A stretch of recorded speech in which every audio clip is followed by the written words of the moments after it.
সূরাতুল হুজরাতে আল্লাহ চমৎকার ভাবে বলেছেন।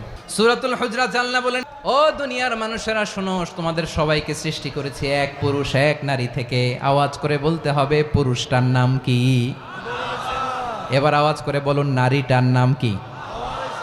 এক নারী এক পুরুষ থেকে তৈরি করেছি, যাতে যাতে দলে দলে তোমাদেরকে বিভক্ত করেছি, যাতে একে অপরের সাথে পরিচিত হতে পারো। বিভিন্ন দেশে বিভিন্ন দলে তোমাদেরকে বিভক্ত করেছে, যাতে ইন্টারাকশন হতে পারে, তাআরুফ হইতে পারে, যাতে তাআরুফ হয়, পারস্পরিক পরিচিতি হয়। তাহলে আমাদের অরিজিন এক, কিন্তু এখানে আল্লাহ মুমিন মুসল্লি আস্তিক নাস্তিক ভেদে সবাইকে একসাথে অ্যাড্রেস করেছেন। আল্লাহ বলেছেন, ইয়া আইয়ুহান নাস, ও হে মানব সকল।